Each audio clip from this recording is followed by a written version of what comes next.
episode 232, the follow-along series with Sidney Smith. Welcome to the pursuit of the perfect race. I'm Coach Terry Wilson, and with each episode, I bring stories of athletes to you that share their experiences at races in order for you to learn how to have your perfect race. We will hear stories from athletes of all ages, abilities, and races of all distances. So regardless of where you fit in, there's something in it for you. Thanks for spending some time with me today. Now let the pursuit begin. Hey everybody, welcome back to the pursuit of the perfect race. Today I continue the follow-along series with my friend Sidney Smith from Utah, and we're going to be talking about his training this month in January. Welcome to the show, Sidney. I look forward to talking to your month. Oh my gosh. I look forward to talking with you about your month of training in January, man. Absolutely. The month of cold and indoors. Yes. So before we really get started too much, who are you? Where do you live? And what are you doing, man? My name is Sidney Smith, and I like to party. End of story. No, I live in Utah, on the east side, right? A little small town called Vernal. So I'm right on the border of Colorado. I'm 35 years old, which I guess is supposedly the prime of a triathlete. I don't know about that yet, but I have 4 kids. I am, absolutely in love with the sport of triathlon, swimming, biking, running. And some of the things I like to do on top of that, if it fits my schedule, is I like to hunt. I like to fish. I like to climb mountains and that kind of stuff. And one thing I guess that stands out for those that don't know, I'm known for my legs are missing below the knee. I'm a double amputee, so it's pretty obvious. I stand out. I wish it was my pretty face, but it is the legs that people know me as. Wow. And you also ice fish? Yes, I do. I do like to ice fish. Man. So we're going to be following you along with an episode like this every month here. So what races are you doing this year? Well, I have a couple in mind, some local races. I've been humming about doing St. George again for the 3rd time. But as far as being signed up for, and I should say my A race is the IRONMAN in Florida, which will be my first Ironman, and that will be my focus. I mean, that's what I think about when I wake up and what I think about when I go to bed. So it's been on my mind. Sometimes it's playing tricks on me, but yeah, it's been my first one, and not. I would say I think there's less than 5 double amputees that have done a full Ironman. So I'm real. I'm not trying to think about the odds, obviously, but just this one feels right. Wow. Does it scare you? You know what? There's moments that it does. Obviously, I think that I try to corral that fear a little bit as part of motivation. But I've started training actually the end of December, early January. I mean, I did a lot of weights in November, December, October-ish. And I've been, doing the swim, bike, and run in January. And I feel more confident. I'm doing it different this year, doing nutrition different. I have a coach this time around. I've never been coached. And so, having someone accountable, someone that knows it, breathes it, as far as their day-to-day job, has helped my confidence. So I have that, especially someone that my coach, he has coached other athletes that have disabilities. And so, all those together, I'm feeling pretty good. It's not like when I first did St. George, where every day I started training, like, I don't know if I can do this. And this time around, I feel pretty good. Wow. So what was it like for you to go through the process of finding a coach that you wanted to work with? It was I know it's new to me as far as the coaching thing. I didn't know. It's kind of funny. Being in a small town, I don't have a big group of people that do what I do. I do train with one other guy. So I don't know kind of the importance of the coaching. What are the elements? I mean, I didn't even know what Training Peaks was, if you can believe that, until not too long ago. And so there's a couple guys that I've known that are great guys that that would have made great coaches, but just the way things were going with partners that are assisting me in this race, and just some financial requirements for this race that the coach I have now just fit well. The recommendation was well. Other people I know that have been coached by him as well. He's dealt with prosthetics. So all that just kind of all the signs point in that direction. Wow. So many folks that are athletes think it's already hard enough to do Ironman, but how is it different not having legs, or not having real legs, I guess? Robot legs. It's a lot different. So your biggest, I don't really consider myself anybody different. Like the race is still going to be 140.6 miles for me, regardless. The training is going to be a little bit different. There's a little more patience, just because there's issues such as overuse on your limb. The fine tuning of a prosthetic has to be perfect. So there's a lot of that, maintenance in the background. There's a lot of issues that I'm unaware of yet. And there's not, like I said, there's not a lot of amputees have done this, as far as what a limb will do, when you're on the course that long, as far as, skin breakdown and so forth. But, as far as racing goes, obviously I got a lot of legs I need to bring around. My transitions are going to be way slow. But really, I swim faster than most people on the water. I stay consistent on the bike. Run, that's another story. But other than that, yeah, there's obviously some challenges, and there's more probability of something to go wrong because of prosthetics. But you can't let that get in your head, and just like anything else. Wow. So what's training been like so far this month? You know what? It's been great. I don't normally get sick. But this last weekend I got sick, and partially was a two-part thing. I got new sockets this month, and I've been trying them out. And just because they're new, there's some areas that need to be fine-tuned, and one area caused a blister, and then the blister didn't heal properly, and then it got infected. And then I'm training about anywhere from 10 to 11 hours a week. Sometimes, 9 to 11-ish right now. And I got an infection in my stump, and then I'm out ice fishing in negative 10-degree weather. So you add all those factors, I got sick. So I need to take it easy sometimes. Wow. So, you can't really not use your stump, because, like for most people that have feet, and you used to have feet, and you can kind of like doctor it and kind of like not put so much weight on it, but that's a little bit different with you, is it? Yeah, with certain sores, like this one was on the very distal end, so it was on the very bottom. And so it's hard to avoid, because you got to put weight. So swimming, if you have an infection, you don't want to swim. And then, I couldn't wear my leg for a day, and that's it. Like today I'm on, I've been on antibiotics, and the wound is healed, and I was actually able to swim today, and then I'll bike this afternoon, and then I'll start bringing in running. Running typically is what, I should say is the most probable for skin issues. Okay.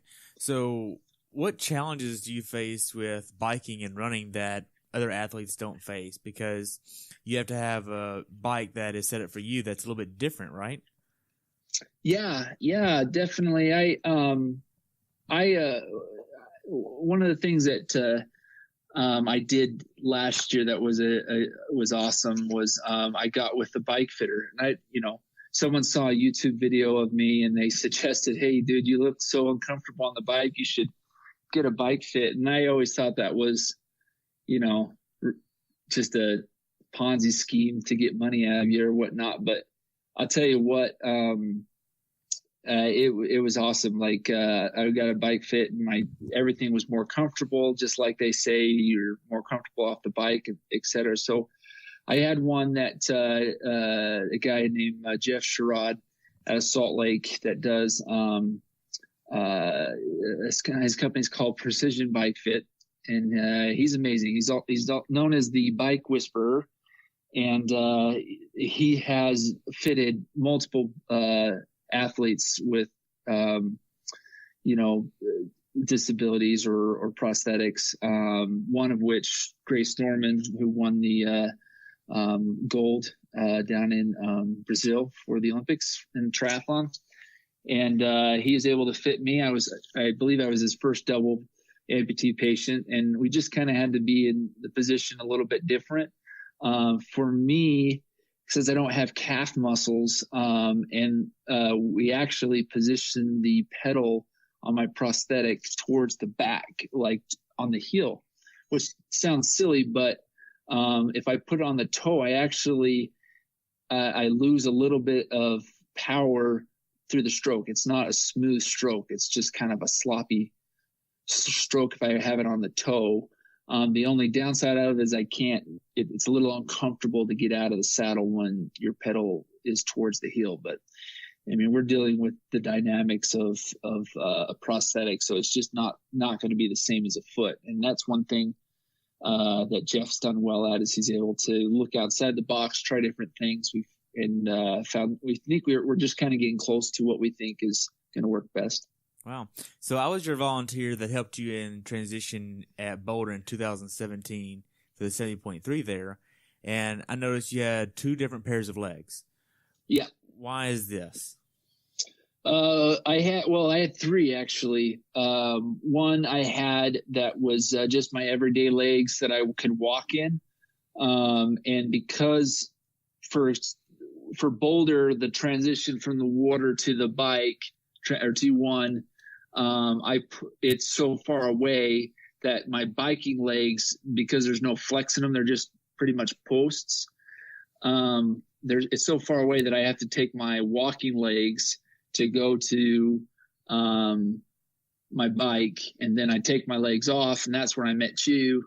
And then we put on my biking legs, and then I was off. So it was that transition's longer if the bike is far from the water. All right. So right now, I know you had a little bit of an issue with one of your pairs of legs earlier this month, because I saw it on Instagram. So walk me through what happened with that. Oh yeah, it's never happened to me before. In fact, my prosthetist, also known as my leg maker, he hasn't seen it either. But no, I got we did a new mold to try to fine tune a socket that pretty much fine tunes the mold of my stump. And with this being the Ironman year, we want to make sure everything's running great. Usually active amputees can get a new socket every 2 to 3 years, just depending on how active they are. Well, I've had mine for a couple of years already. So I've been dealing with a test socket, which is just kind of it's not made out of carbon fiber. It's out of hard plastic, which is still pretty strong. And it's able for him to mold it a lot better than carbon fiber. But I was just test socking. I was running. I ran it all day, and then one day I just last week I was just walking, and then just all of a sudden I heard a big old pop, and I couldn't figure out what it was. And then I took another step, and I was like, man, I'm not walking great. I feel like I lost stability in my knee. I thought for a second that I had blown my knee, and the pain hasn't registered to my mind yet. because I've torn ACL, and I know that popping sound, and it freaked me out. And then I looked down, and sure enough, it was starting to split. And then I took one more step, and then the whole socket just popped open, and then I had to sit down. So luckily I did have a backup leg nearby, and I wasn't too far. Like, I wasn't on the lake or in the mountains or anything like that. Otherwise it would be pretty bad. Yeah, because it's not like you're a very sedentary person. You go out hiking, you climb mountains, you go to the lake. Just recently you went and hunted elk. Yeah. So yeah, this year we went a couple weeks ago. I got me an elk, so it was fun. Wow. So aside from training, how's your day-to-day life right now? It's good. It's a dedication, I kind of knew this going in, but everything, my mindset is trying to figure out how to balance things without, you hear all these horror stories of, people getting, letting things get in their head as far as the race, where the families is being sacrificed, or the work's being sacrificed, or things that, your church, what you do at your church, if you volunteer, gets sacrificed. And I'm trying to balance all that together without, being a burden on all those components. And so on a day-to-day life, I feel pretty good. I've noticed training for an Ironman versus, a 70.3 or a Olympic, just the amount of food that's required, that I just need to focus, not just any food, but good food. And where, again, not being coached before, I'm now seeing the benefits of nutrition. So, wow. So as far as your training goes, if we take a kind of bigger look at training over January, what was your longest swim, bike, and run workouts in January, and how do you feel about your confidence level going into February? Oh, good. So January has been, my coach, he's been having me do things such as, strength training in between. When I trained for a 7.3, a lot of my base workouts were in swimming, for example, were anywhere from 2,000 to 2,500 yards. And now we're doing swims that are up, 4,000 plus. And, I knew this was going to get difficult, but, the training is slow right now. And I don't say that to criticize my coach. I actually prefer it. He's trying to get a feel of where my limits are and where I'm going to struggle, and just to kind of find a baseline.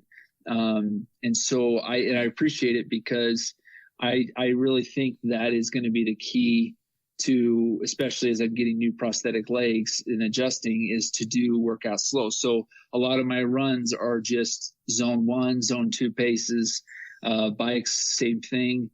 Swim's a little bit different. He knows that is my strength, and that's kind of my core. And so we're using swims a lot, as far as, to do recovery workouts involved. So I'm swimming more, even though that's my forte. And I feel it, like, I feel like I'm good to go the next day because of this training program he has me on. Good.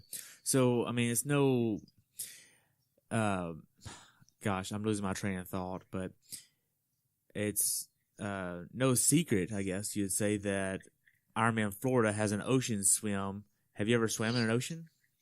No. Well, yeah, not competitively, but the last time I swam in the ocean was in California when we went to Disneyland, and it was the week before my marathon.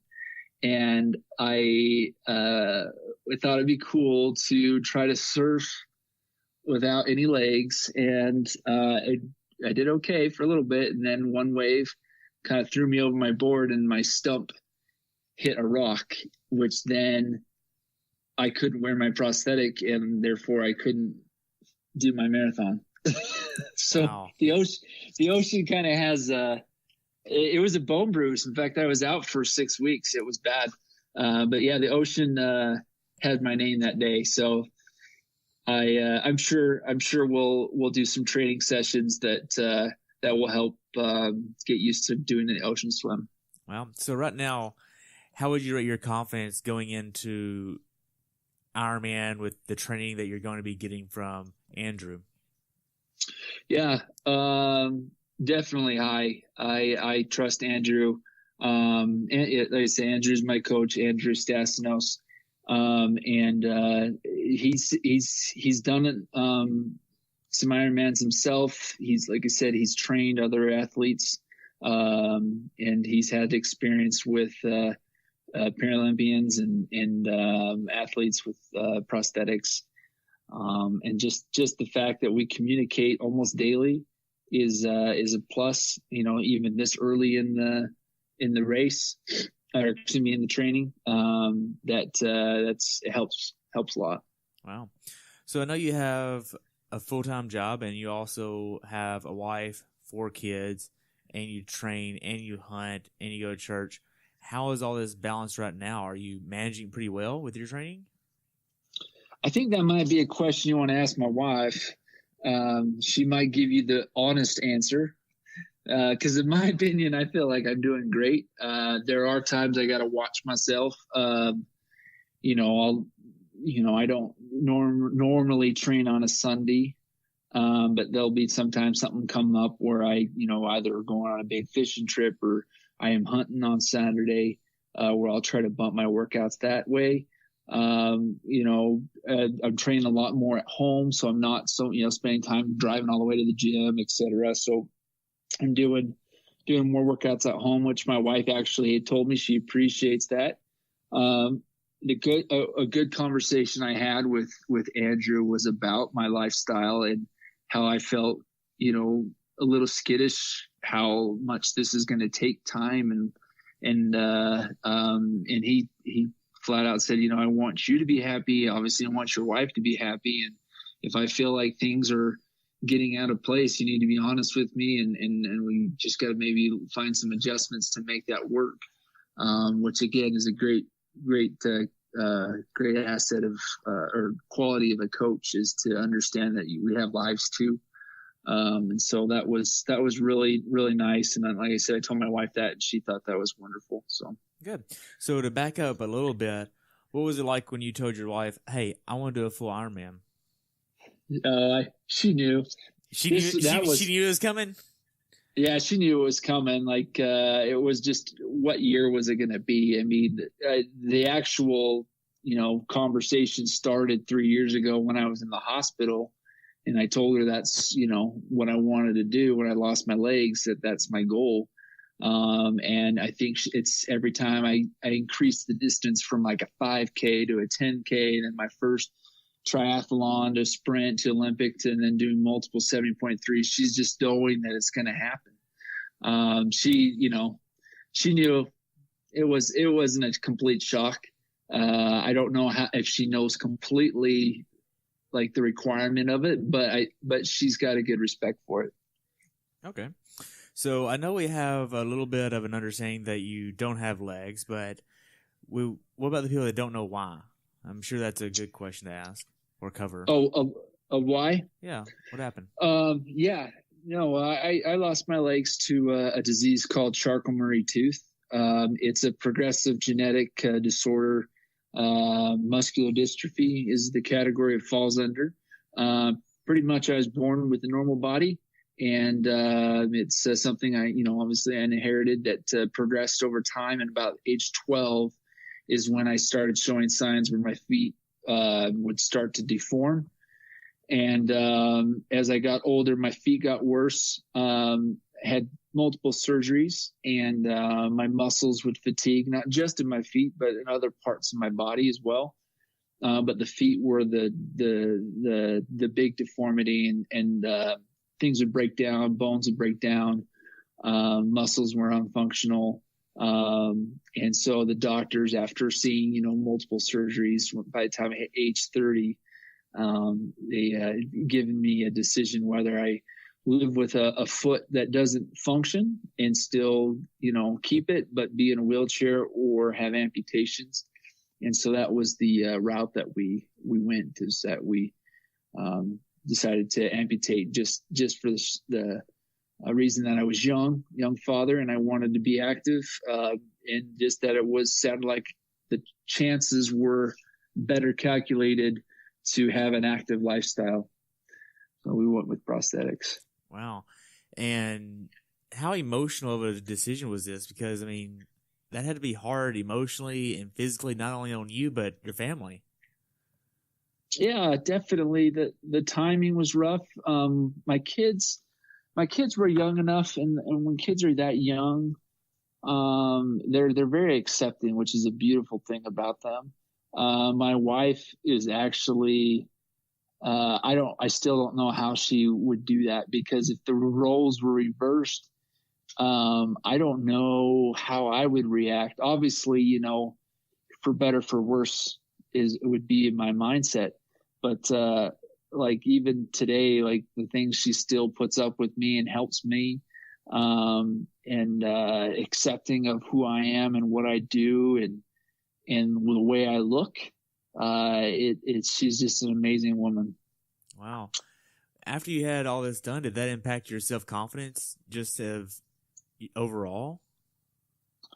No, for some reason it didn't affect my self-confidence. I took what I had, and I think the pain that I had throughout my life, and the challenges that I had throughout my life just gave me a different perspective of what life really is about, or I should say, what are the important things in life. I mean, yeah, I do care about my parents. I brush my teeth, comb my hair, etc. But as far as my legs go, they've actually given me more of a confidence of who I am and made me a stronger person. So at first, obviously, when the initial amputation happened, it was hard to cope because it's something that you see your whole life. You look down and you wiggle your toes.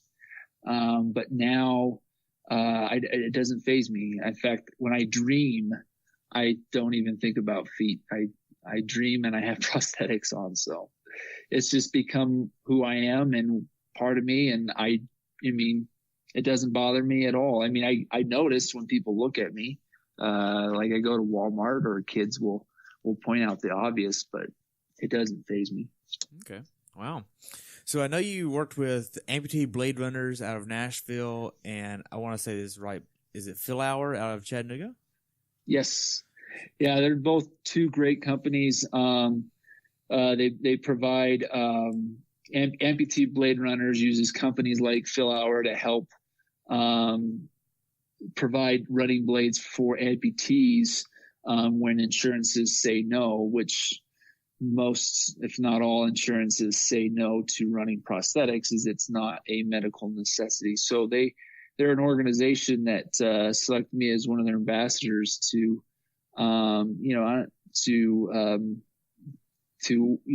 run, and because of them, I'm able to do a lot of the things I'm able to do. If I didn't have them, it would be a lot harder to run, if any running. And I'm truly grateful for them. And that's who I've been working with this month to fine tune my prosthetic. Phil Hour provided me some running blades. In fact, I got a new pair this year that offer a little bit more stability, a little bit more comfort on each strike, which is the perfect combination for, doing a marathon where, your joints are going to start hurting. And so I'm excited. I'm excited to run with these once we're all tuned up. Nice. Well, Sidney, it's been great catching up with you. What else you want to do and mention about yourself, your training, your life for January? Do you have anything else you want to add?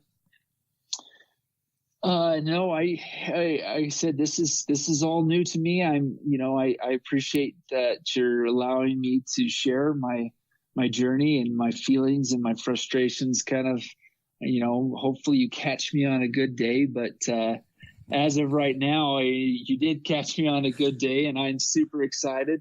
We just to reiterate recap of the people that have stand out to me.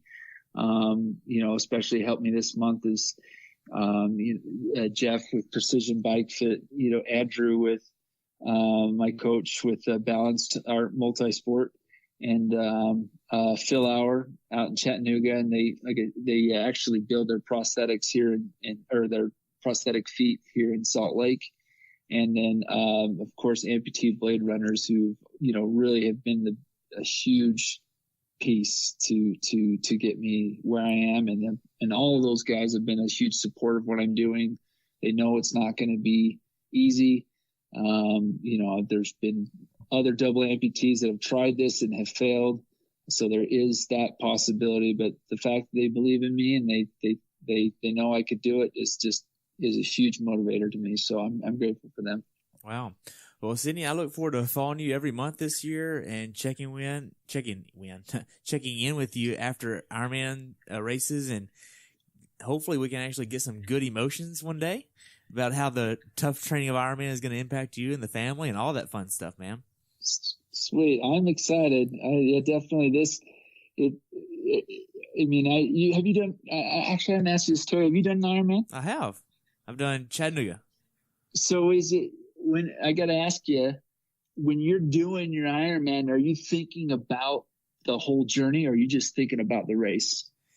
So I went into it with the mindset of, this is my first one. It's an automatic PR.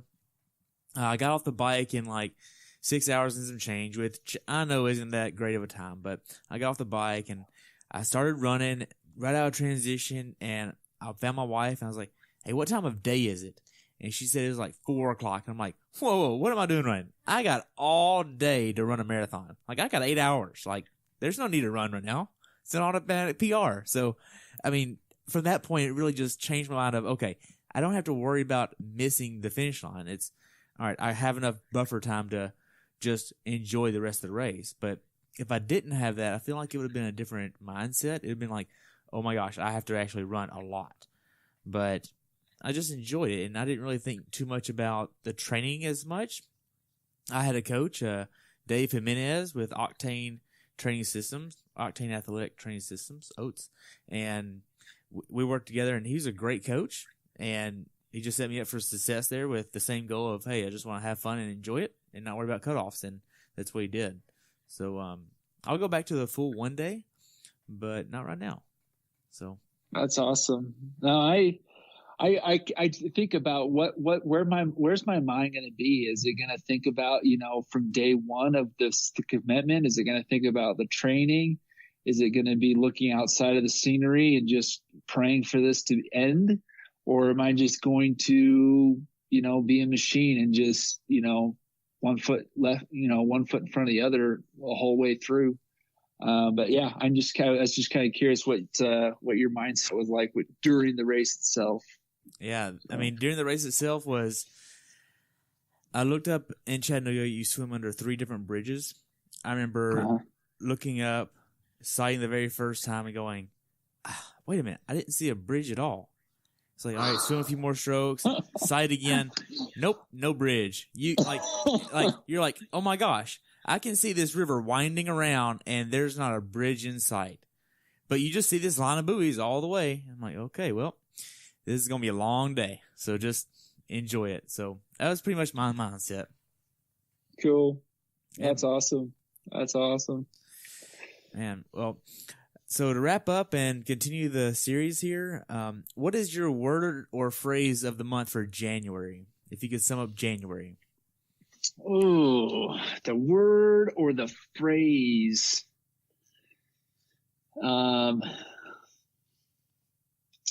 This is actually happening. This is actually happening. Wow. Well, Sidney, I look forward to catching up with you in February, and we'll talk soon, okay, man? Hey, thanks, Terry. You're welcome. Have a good day, okay? Okay, you too. Thanks for tuning in today. I hope you were able to learn something from today's episode. If you enjoyed the show, please take a minute to leave a review on iTunes or share it with a friend. Be sure to subscribe so you never miss an episode. If you'd like to see pictures from this athlete's race, learn more about who I am, what I'm doing, or be on the show yourself to share your story, check out my website at CoachTerryWilson.com. Until next time, continue the pursuit.